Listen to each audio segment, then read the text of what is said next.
ભારે વરસાદથી અમદાવાદના ગ્રામ્ય વિસ્તારમાં જળબંબાકારની સ્થિતિ સર્જાઈ છે, જ્યાં હવે ભાત ગામ અને બદરખા ગામ વચ્ચેનો રોડ પર પાણી ભરાયું છે.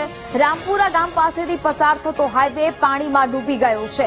પાણી ભરાયેલા રોડને ક્રોસ કરવા માટે વાહન ચાલકો અટવાયા છે. 15 દિવસથી વરસાદી પાણી ભરાયું હોવાના સ્થાનિકો આક્ષેપ કરી રહ્યા છે. વરસાદી પાણીના નિકાલની કોઈ વ્યવસ્થા ન હોવાની વાત સ્થાનિકોએ કરી. આસપાસની હજારો વીઘા જમીનમાં પાણી ફરી વળ્યું છે.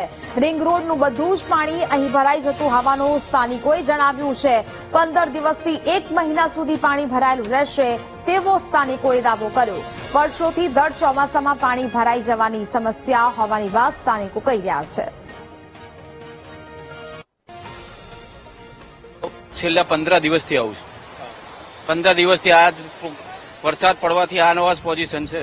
15 દિવસથી વરસાદી પાણી વરસાદ બંધ થાય તો જ નિકાલે, સિવાય હાલ કોઈ નિકાલ છે નહીં પાણીનો.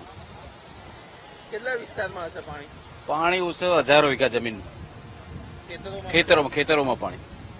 પાણી ક્યાંથી આવે છે? પાણી વરસાદનું સરખેજ હાઈવે રોડ ઉપરથી જ આવે કે રિંગ રોડની બાજુમાંથી બધું પાણી અહીંયા આવે, અહીં જ આવે. હવે આનો નિકાલ કેટલા સમય સુધીમાં થાય? કોઈ નક્કી નહીં. આનો વરસાદ પડે તો હજુ 15 દિવસ મહિનો લાગી જાય.